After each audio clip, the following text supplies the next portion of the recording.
right, welcome back, everybody. Here we go, week 8 already. Whew, we're flying through the season. So, we'll start off today with going with our standings, of course. So, up at the top, we have myself there at 6-1. I won 2 in a row. So nicely staying up top there. I got about 125-point lead over Rob in terms of points for. So again, that's nice for me to have that nice little buffer for any tiebreakers here. Next up, we have 3 teams at 5-2. We have Rob, then Dallas, then Ty.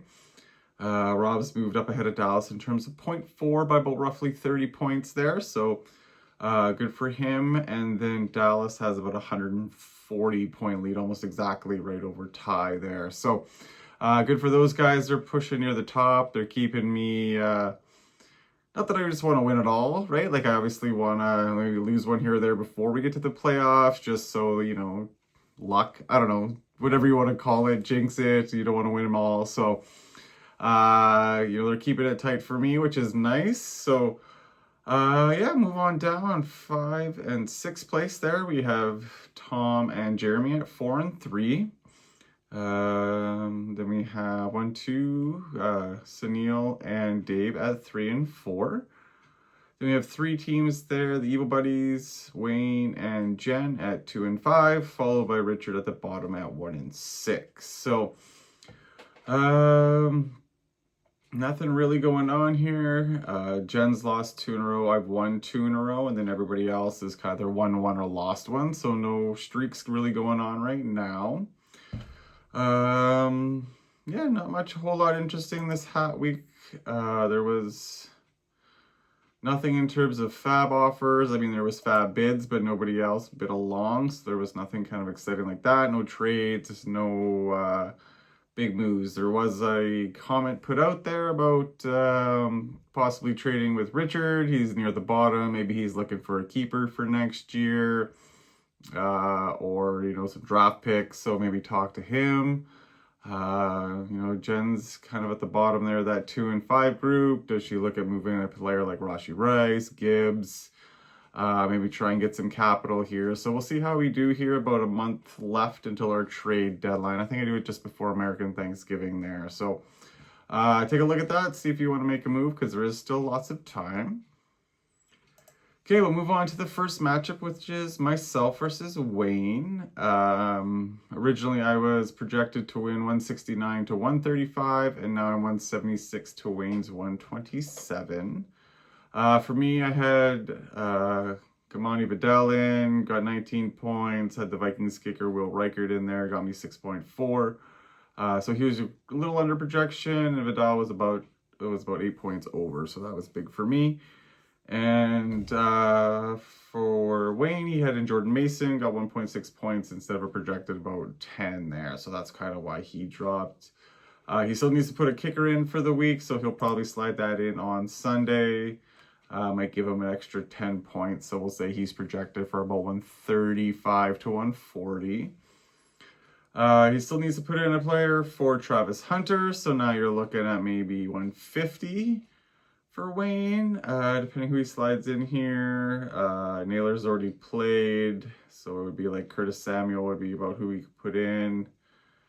So all he could put in. So I'm not too worried about that unless he makes a pickup. So I do like my team. It's rolling right now. We got Baker, Chase, Abuka, Pittman, Bijan, Ferguson, Scadabo, Cook to play. My last spot there with Keishon Booty. It's either between him, Pacheco or Brown right now. I don't really like all 3 of them, but hey, that's why they're at the bottom of your roster spot there, like who to put in. Maybe I get lucky. I like Hollywood last week. He only had a couple of receptions, but he got the touchdown in there. Pacheco's so up and down. And Booty, same thing. Like 1 week he's got 6 targets, and the next week he's got 2. So I don't know what's happening there, but looking this over, I do think that my team is going to win. Nothing against Wayne's team. Just some guys are a little underperforming, like Barkley's down this year. Waddle's been okay, a little banged up. Jalen Warren's been decent. Tucker Kraft's been okay. Kittle was hurt for a while, right? So Yeah, I think I'll beat Wayne in this matchup. Okay, moving on. We have the 2 and 5 Evil Buddies taking on the 5 and 2 Almond Night. Oh, I can't pronounce that already. Anyway, Rob's team. So Rob's team's up is 162 to 146 projected right now. Originally it was 155 to 152, but Justin Herbert went and got 30 points last night and gave Rob a big lead there. Hawkinson was a little under projected, so that brought him back down. Justin Jefferson got pretty close to projection, and Keenan Allen was a little under projected. Maybe you thought maybe get a little more with 30 points there for Herbert, but just the way it goes sometimes. I look at these rosters every week, as you know, and I look at Rob's team, and I'm always surprised how many points his team puts up. And it's not because I think it's a bad team. It's just, I guess their floors are higher than I expected.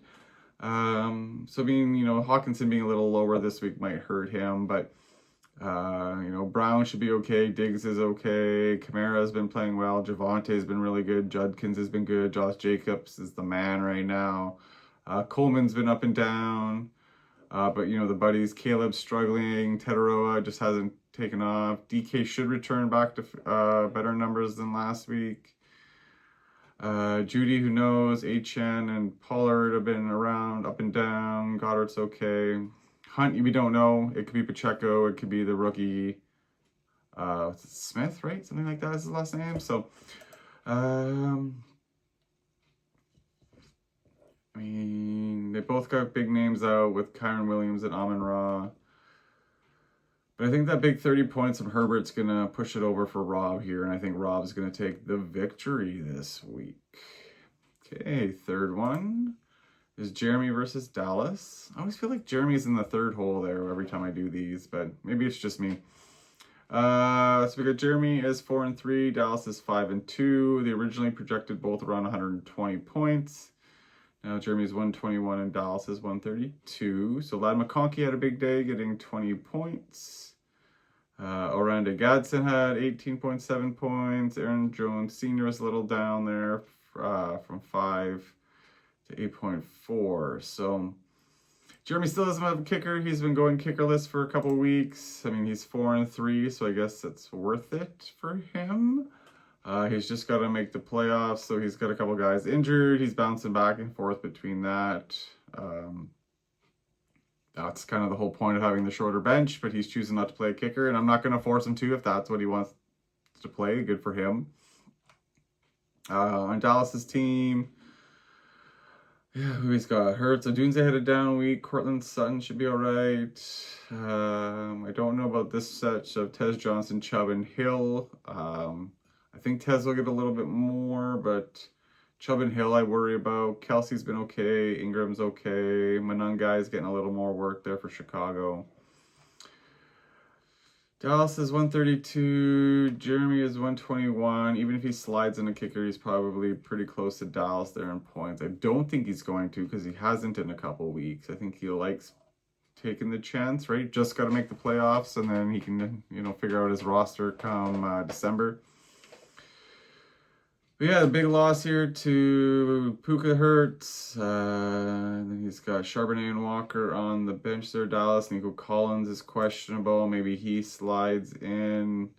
But we'll see. So if he goes in, he might be better than like a Manungai, maybe. Maybe. Who knows? I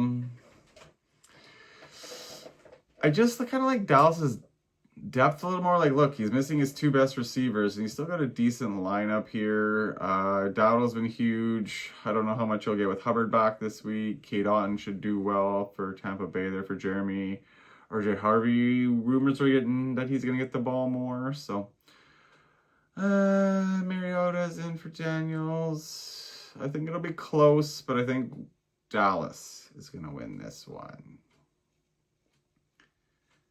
Yeah. Okay. Next we have Ty versus Jen. Ty's at 5 and 2. Jen's 2 and 5. Originally projected 134 to 115. Now 141 to 121 for Ty.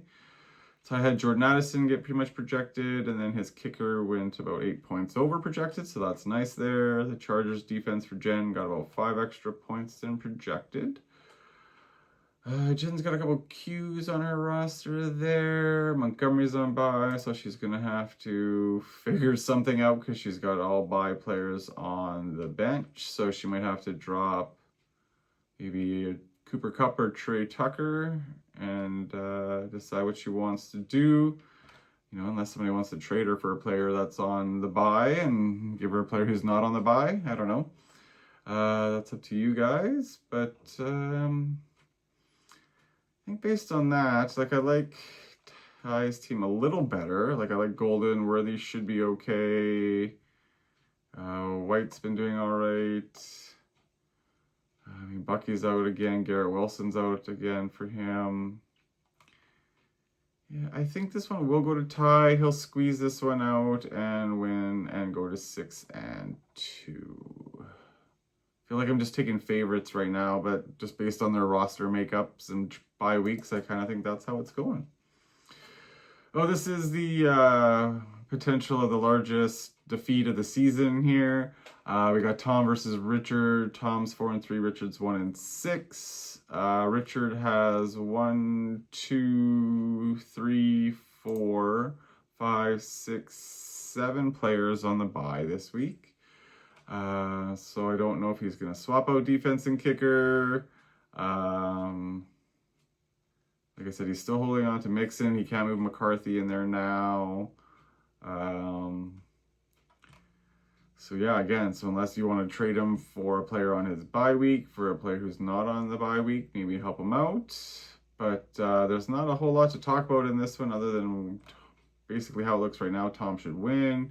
The 0 from Quentin Johnson yesterday was a little unexpected. But I think the rest of his team should do well, like Prescott and Devonta. CD should be fine. Chase Brown's getting a little more running now that Flacco's getting the ball out quicker. It's putting a little bit more on the defense. Wando should be okay. Marvin Mims has always got a good ceiling with his kicking return yards.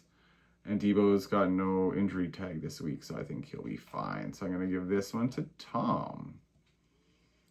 Okay, last matchup. Ooh, this one's actually a big mid-season matchup here. We got Sunil at 3-4 versus Dave at 3-4. So, you know, the team moves to 4-3 or 3-5. It's got a baseline around the playoff mark, right? So if Dave loses, push him maybe out of the playoff spot, depending on how those other 2-5 teams do.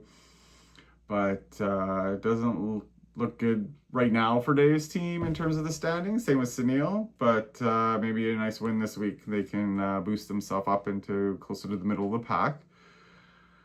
Okay, so as I said, Sunil's projected 147 to 133. Neither person had any players going yesterday, and Sunil doesn't even have a flex player in yet. So, yeah, good for him. So that might bump him up to maybe closer to the 160 range. I know Sunil's 3-4, but he's also put up a lot of big points. He could just as easily be 4-3, 5-2. Even, I think, you know, the week he played me, he had like the 3rd highest points in the league. There's another week he had 200 points where he won that one. Another week that he had lots of points and lost. So don't count Sunil out. He might make a late push here if everything kind of starts clicking for him for matchups, right? So I do like his team with Mahomes, Higgins, Dobbs, the other Higgins. McCaffrey and Henry are old. Henry's not as good as McCaffrey's being, but McCaffrey's been pretty good. DeAndre Swift, they're talking about maybe capping his role a little bit. Manungai might get more just because he's banged up here, so we'll see. Terry McLaurin with Mariota should be interesting. Hopefully for McLaurin that works out okay. Let's see, we got on Dave's team. Drake May's been good. Then he's got Malik Pickens. Slayton, Jonathan Taylor's like the best running back in football right now, and he's in a dome, so he should be fine. Dobbins has been okay. Theo Johnson should be okay. And then Marks, the Bashard Smith, I think, is going to get a touchdown this week, so I think he'll be a little higher than that. 4. Tyrone Tracy.